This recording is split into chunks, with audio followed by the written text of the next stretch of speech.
come, whoever you are, wanderer, worshiper, lover of grieving, ours is no caravan of despair. Come yet again, come, whoever you are, wanderer, worshiper, lover of grieving, ours is no caravan of despair. Ours is no caravan of despair. Come, whoever you are, wanderer, worshiper, lover of grieving, ours is no caravan of despair. Ours is no caravan of despair. Whoever you are, wanderer, worshiper, lover of grieving, ours is no caravan of despair. Ours is no caravan of despair. Ours is no caravan of despair. Come yet again, come.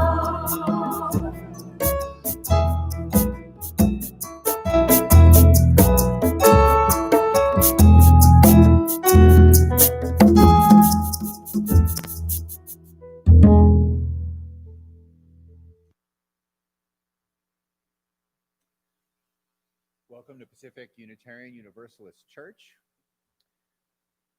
a beacon of hope and light in the South Bay. Welcome, thanks for being here. A few announcements. We've got the Senior Covenant Group coming back this week on Tuesday at 3 o'clock, and we have Seekers back this week. We've got the book group just met this last week, and there's a new book. I just want to give people a heads up. You got plenty of time for it. It's Salt Eaters by a person named Bombaro, just in case you want to Google that up and you want to get ahead on the book. You can check in on the website too. Lots of stuff going on. Children's talks on Saturday mornings.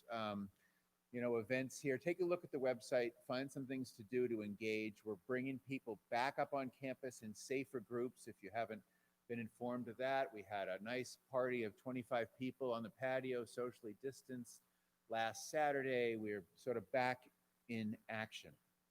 So I'd like to invite up Sharon Holtz, who's going to share our words with us, our chalice words, while I light it. Sharon?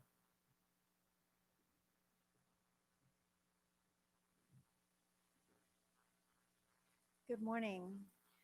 Our chalice words, to flame, from Stephen Schick's Consider the Lilies. All that we need is here now. From the ages of the earth, we've gathered energies in wood, coal, oil, and other remnants of life. And the air is here too, and it need not be pure. All is ready, here, now. Will you strike yourself against life's hard surfaces and let the flame out? Or let it be born from your giving? Let it be eternally released to spread the light.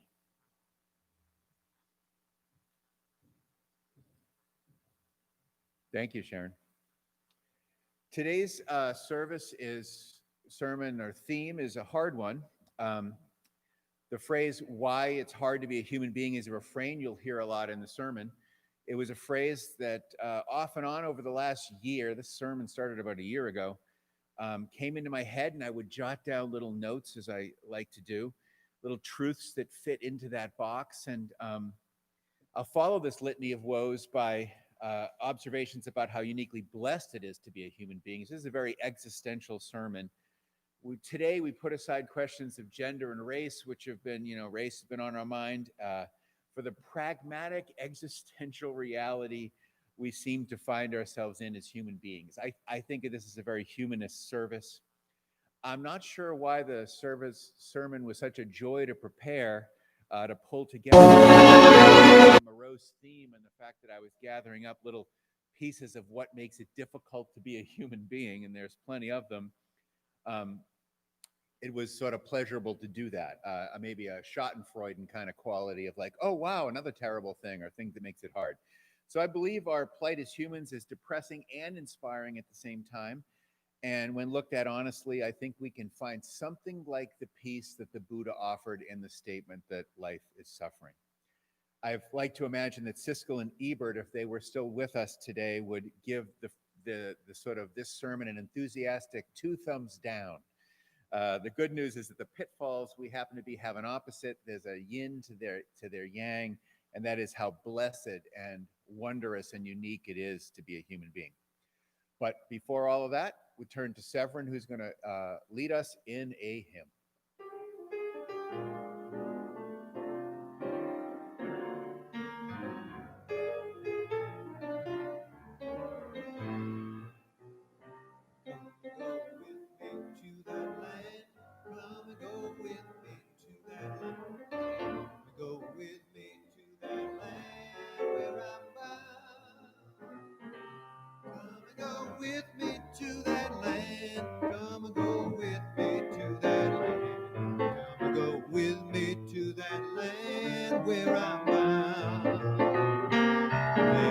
Justice in that land, there'll be justice in that land. There'll be justice in that land where I'm bound. There'll be justice in that land, there'll be justice in that land. There'll be justice in that land where I'm bound. There'll be justice in that land where I'm bound.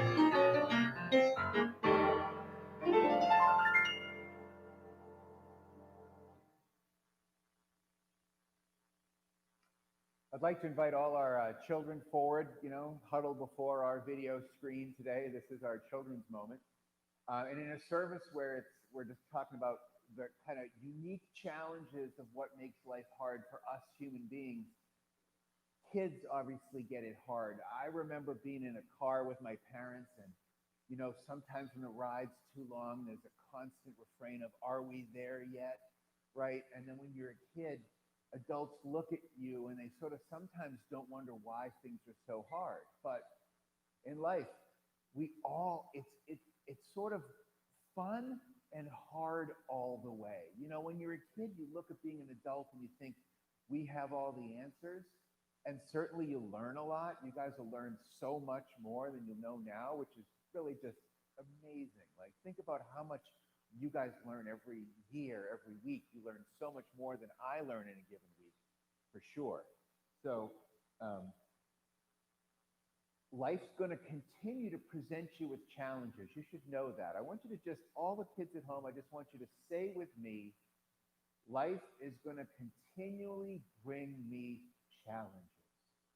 Because you have to accept that in life, right? If you resist the fact that it's going to be hard and it's just going to be easy and ice cream all the time, it's going to be recess and playing all the time, life will really can kind of come to break you. It can break your spirit. But if you prepare yourself and you know that it's going to be a challenge, right? Just like homework is, or getting to bed on time, if you can be kind of flexible about it. When you look at plants, they're always a little bit flexible. You see the trees in a big wind, and the ones that don't snap go with the wind, right? They're able to go with the flow of what life brings them, and then they're able to survive that and be stronger. So in the Buddhist tradition, one of the great sort of things that's true, and the big symbol, this isn't a lotus, but it is a flower.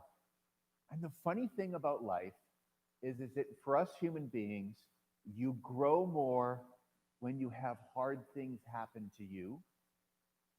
If everything goes smoothly, you don't really grow that much, right? You need to get to the next grade in school, you need to get to the next level, and you need to be challenged some. And the funny thing about it is when you look at plants, you know what fertilizer is for plants? It's poop, right? And if you think about that, think about the stuff that we like the least, that we want to be the least near, really helps us be the best people. And the prettiest plants and the strongest flowers always have good fertilizer, right? They have things that are hard and dead underneath them that give them the strength to thrive. So the basic message is to just remember that there's always going to be challenges. You can meet them. Getting ready for them is hard to do. It's not fun. No one's going to suggest you have to enjoy the stress of going to a new school or the stress of having to take a test or going to the dentist or all the things that's hard for all of us.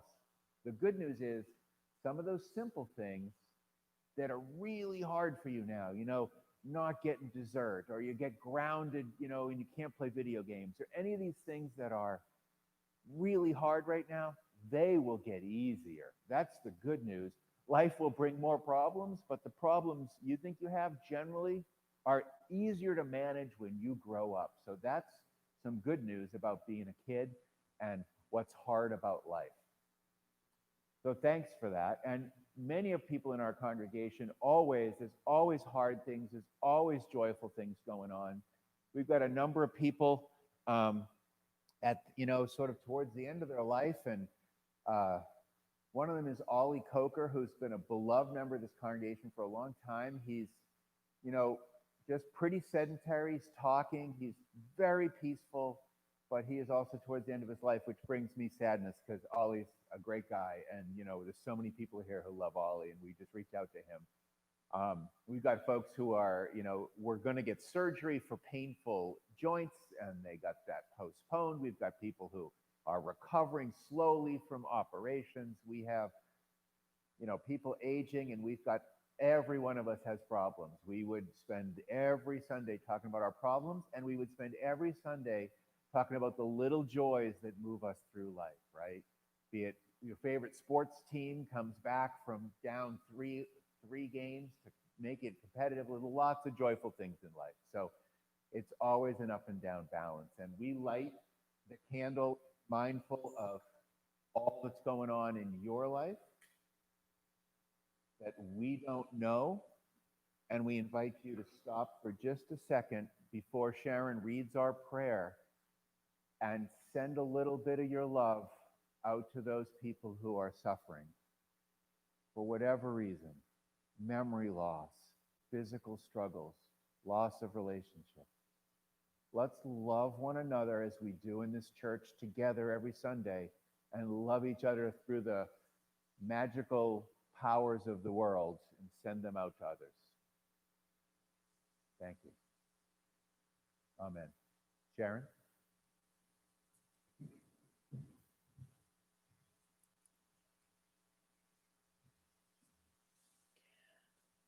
Our prayer this morning is a prayer for difficult times by Reverend Dr. Justin Osterman. Oh God, it's hard to know what to say, hard to know what to pray sometimes, when fear, sadness, anger, and confusion come over me. This world is so beautiful and so terrible at times. People are so magnificent and so malevolent. It is hard to know how to feel with all the wonder and horror happening at the same time. I want to make things right, fair, and clear. I want to make people kind and merciful and just. I want to end violence, heal brokenness, prevent pain, restore hope. My longing is so big, and I am so small.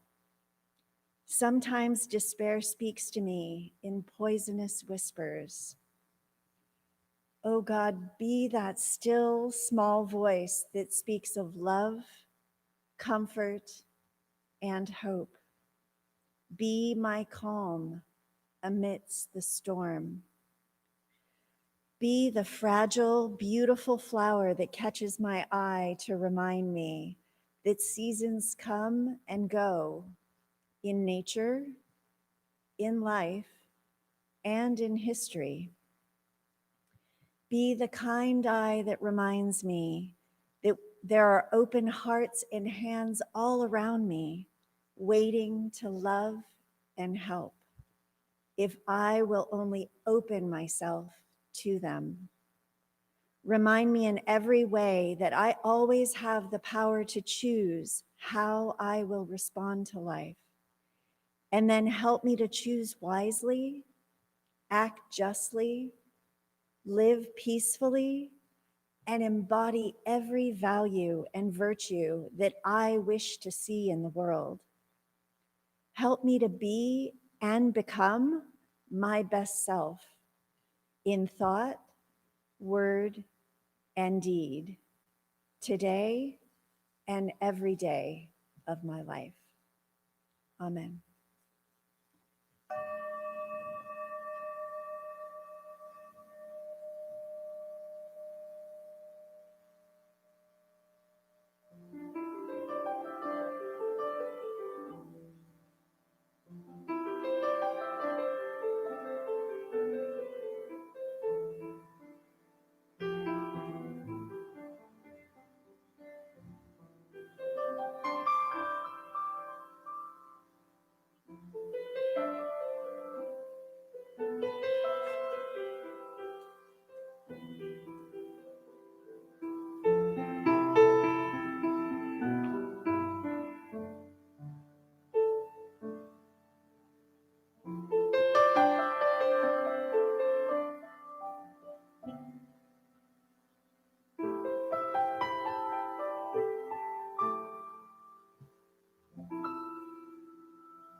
Why it's hard to be a human being.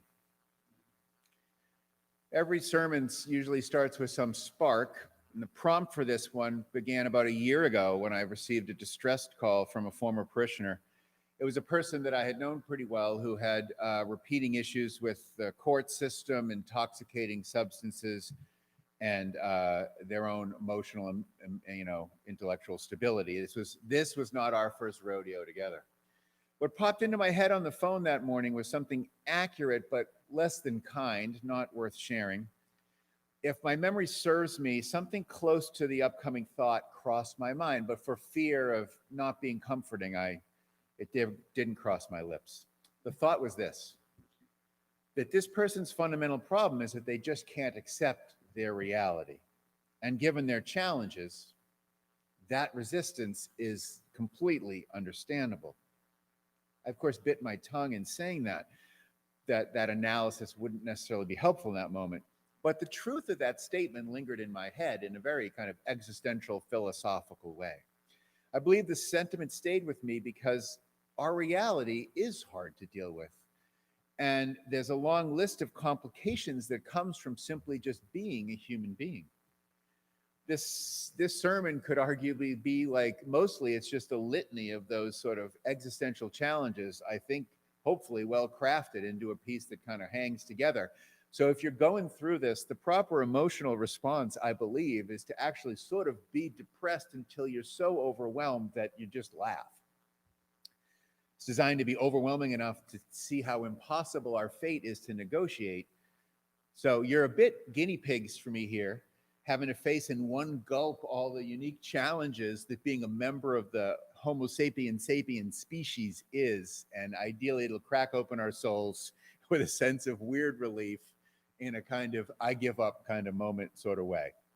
So this is if we were meeting in person. I would instruct the ushers to block the exit doors, but that I don't have control over now. So here's my dark list as it's been compiled and how people have shared their stories with me, because often I would just ask, hey, why is it hard to be a human being, with a whole litany of responses?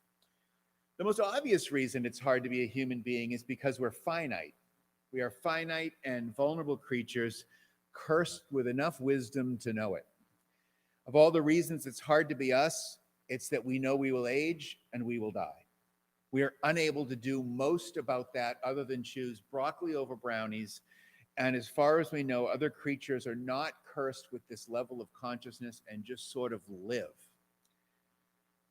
They're not aware that their status of being alive is a temporary one, at least as far as we know. Other animals certainly fear predators and they live like they were afraid to die, of course, but they probably don't lose sleep over what happens when that happens. So, knowing we will die, at least physically, what happens to us in a spiritual form or a soulful form is still up for grabs. But it's an unbelievable challenge to know that. And I just want you to know that when you have those dark nights of the souls, that daunting truth comes to you. I always say death is too big for us. And death has almost always and probably always will demand that we mythologize those stories into different worldviews. We have always done this. We will always do this. The challenge is that great. Obviously, lifting up death is no great revelation to anyone. Death and the aging that foreshadows it was the first thing that people said to me in a sort of my loose survey. Let's take a second of empathy for not for ourselves as much as for everyone else watching this who has to face their own death and watch the death and loss of their loved ones. Oh, right. That's everyone. Our deaths are made harder still because long before we predictably have to face it in old age, which we can like to foresee, we're also aware that we can lose our lives prematurely. We all know it takes one moment, one malfunction, one little bit of cancer here, or somebody in the oncoming lane sneezing at the wrong time that can take away our health and even our life. This harsh truth is made harsher still because there is no court system that can spin back that and take us back to what would be fair, and that not happening. That accident, that act of violence or distress. Job taught us this in scripture, right? We stand on a banana peel, and that is both scary until it happens to be closer to you and near you, and then it is utterly gut-wrenching. It's hard to be a human being. It just is. Having fun yet? Add to this massive existential, if not numbing challenge of knowing that we'll eventually die, the cosmic practical challenge that we do not know when we are going to die, that makes planning our lives sort of impossible. A small chuckle here is not out of bounds. Certainly not knowing when or how we die can make life existentially easier. I know I don't want to know how or when I'm going to die. But it sure does making planning a little bit more complicated given that we don't know. Greek tragedy / comedy funny in a way. Not knowing what lies ahead makes the poetic theoretical questions about whether we should save for a rainy day, how much, or we should just eat, drink, and be merry, very difficult to answer, doesn't it? As in adding cosmic insult to our fate is the truth that only the privileged among us with enough health and wealth and well-being to not be living constantly in need of survival, like most of the animals are and most of the people on the globe are, that privilege is there for only those privileged enough to stop and pause and have enough comfort to think about it. That's its own insult to the privilege of being well off in a 21st century world. Life as a human being is hard because we're stuck living between all the interesting combinations that we have to choose, right? We have to live between the choices that have led us to where we are that we can't undo, and we have to live not knowing what's ahead of us and the choices we might make. It makes life really difficult to manage. I want to be clear, but it's not that we don't have control over our fate. Obviously we do. We have quite a bit of control, lots of control, in fact. We have probably more control than not control. But how we think and act and prepare or don't certainly affects all of that. But we don't know always what's going to happen. After all, there are long distance runners who've never picked up a cigarette who still die of lung cancer. With no rhyme, reason, or obvious explanation, some of us are born healthy, others not. Some of us are born on Park Avenue, others in a slum. Life is hard because those who have the privilege over their fate might be able to be something they want to be in the world, but you're going to drive yourself crazy being everything you want to be in the world. And that requires some discernment that means giving up some choices. In a world where it's hard to be good at everything, we're all compelled by the media and by our own level of competition and desire for whatever it is we want. Most of us want to be smart, good looking, and young, not too young, mature, but not stodgy, serious, but fun, thin, healthy, and fit, but not obsessed, successful, but not having to grind or trying to look that way. It's comical. If you've been resistant, dive right in.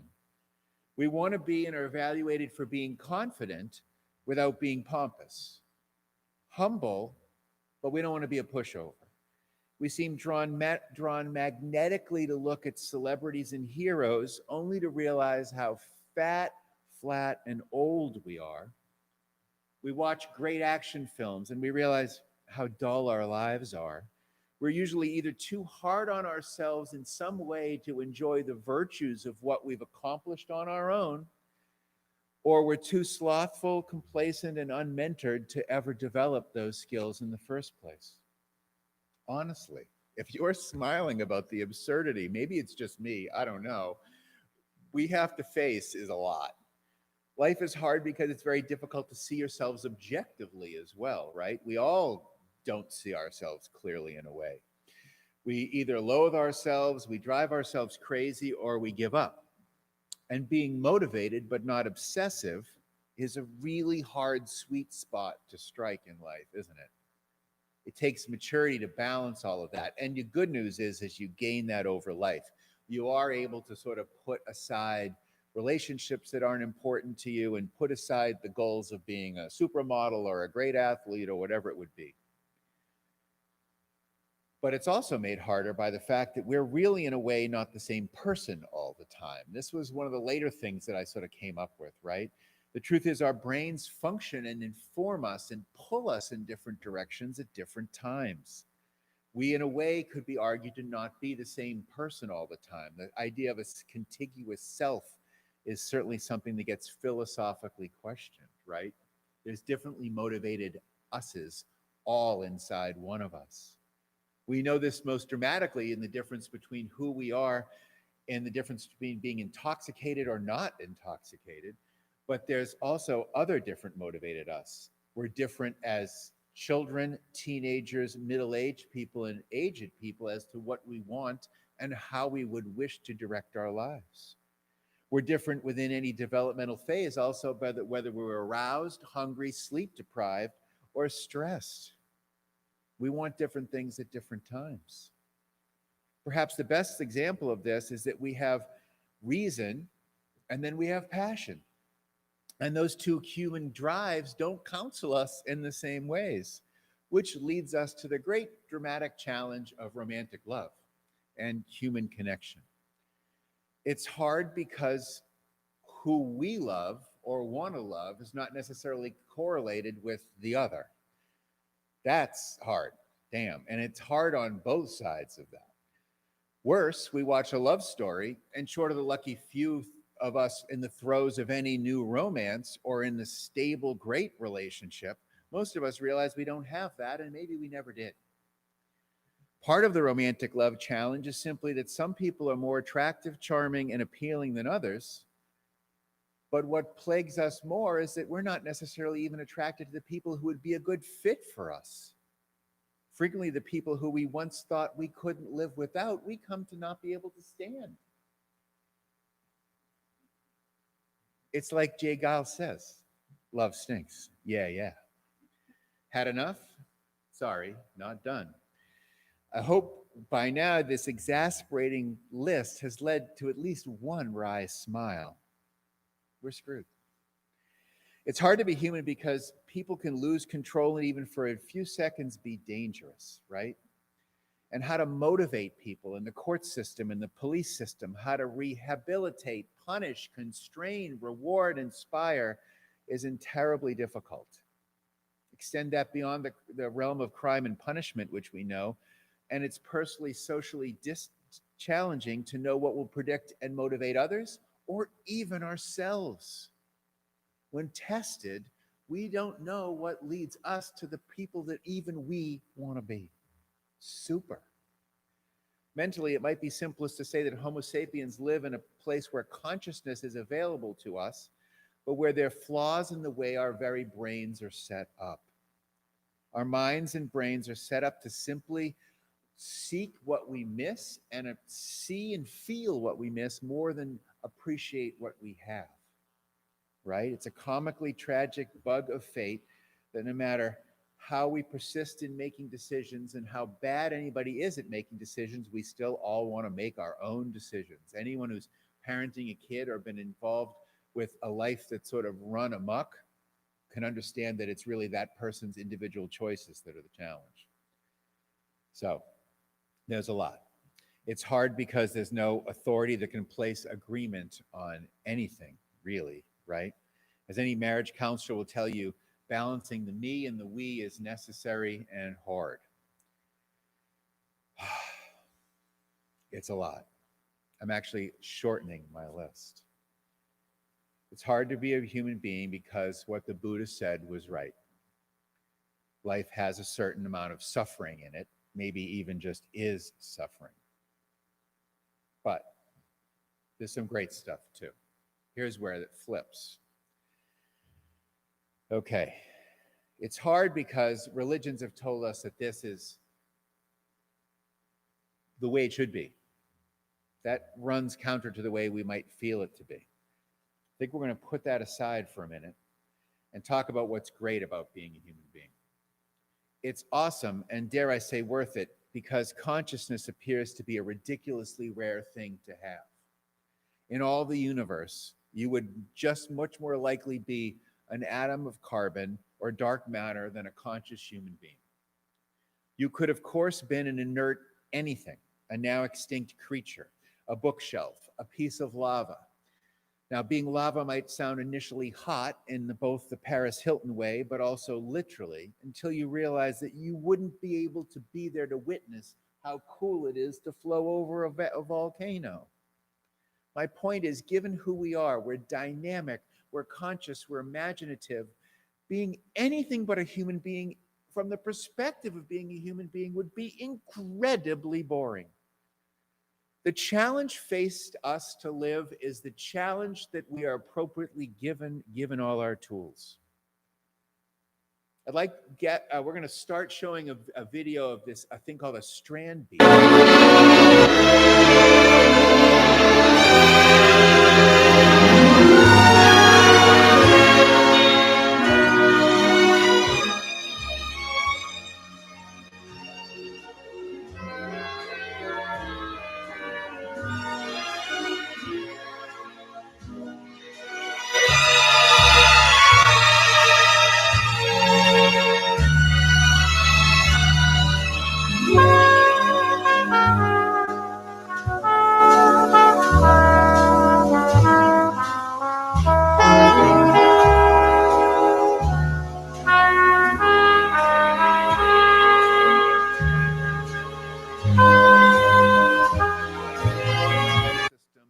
And laws that people mostly obey.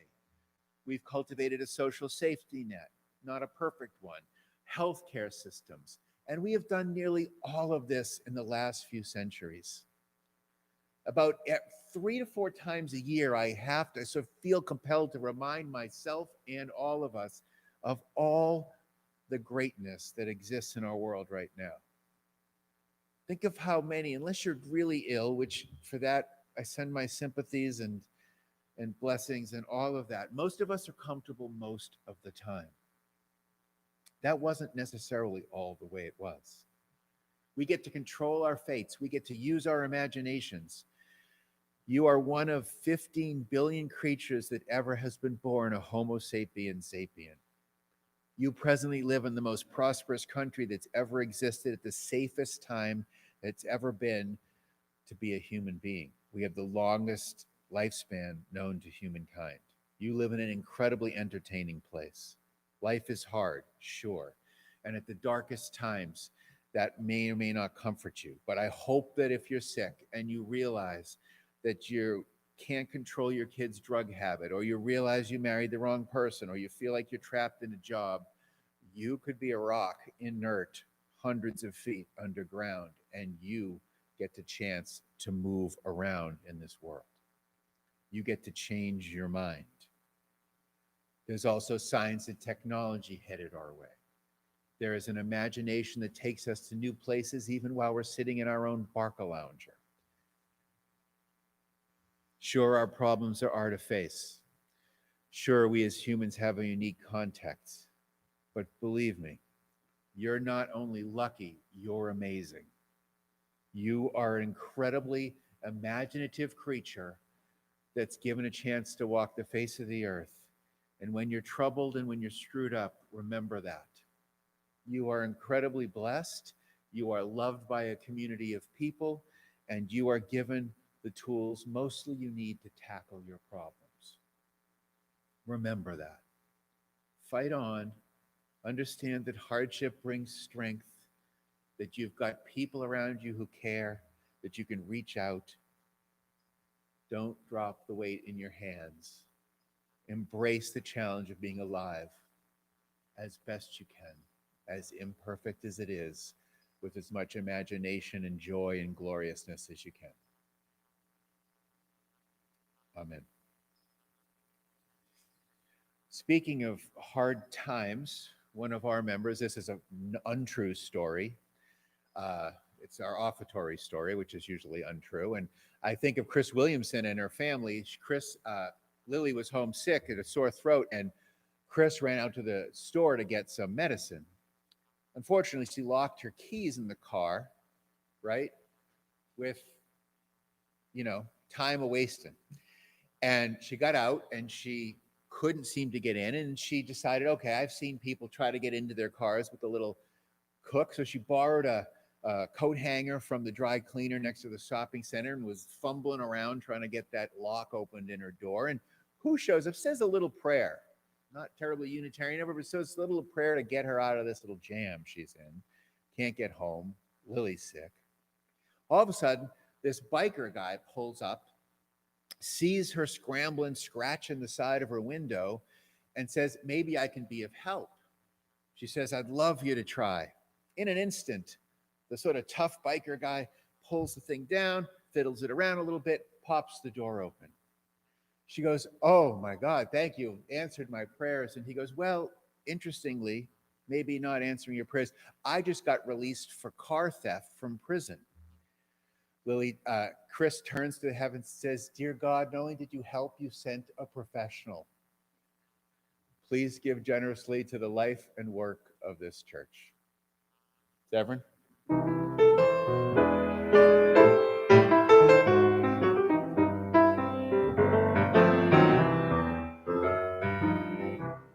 Got a friend in me. You got a friend in me. When the road gets rough ahead and you're miles from a nice warm bed, you could remember that your old pal said, you got a friend in me. You got a friend in me.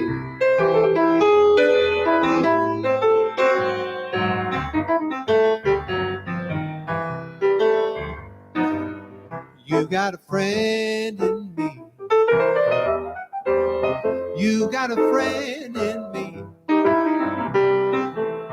You got troubles, I got them too. And there isn't anything that I wouldn't do for you. We stick together, we'll see it through. 'Cause you got a friend in me.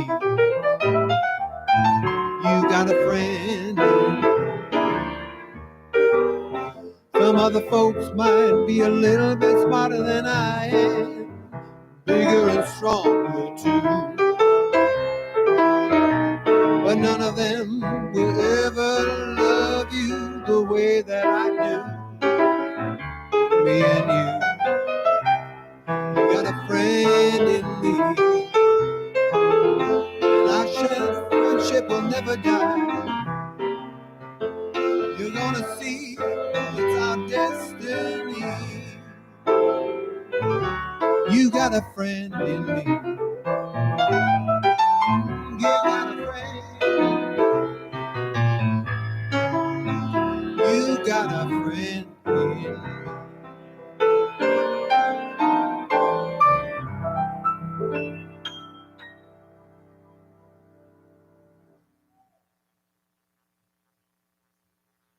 For our closing words, if you can imagine yourself back here at church holding each other's hands, as we remember that this church is dedicated to the proposition that behind all of our differences, beneath all of our diversity, there is a unity that makes us one and binds us forever together. In spite of time and death and the space between the stars, we pause in silent witness to that unity.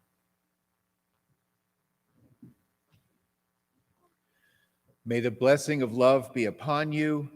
May love's peace abide with you. May love's presence illuminate your hearts now and forevermore. And in a spirit of inclusion, so be it. Amen. Shalom.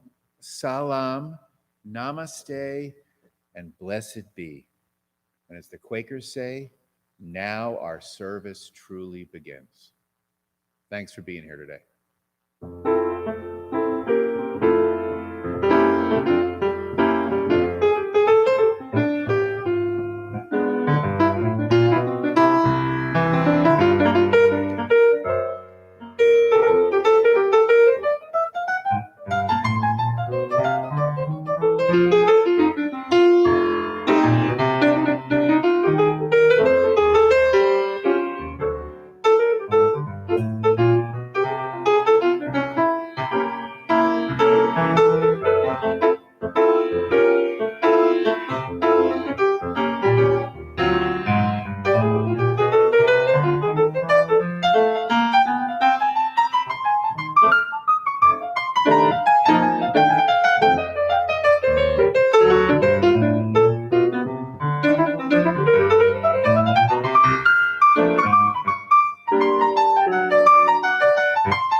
I invite all of you to stay tuned. We're going to show a video of that the Strand Beast, which I was talking about, which is a great act of human ingenuity. Sneaking in one other message. Next Sunday, I'm going to be a part of a crop walk. They're usually done, but it's going to be a crop drive because of coronavirus.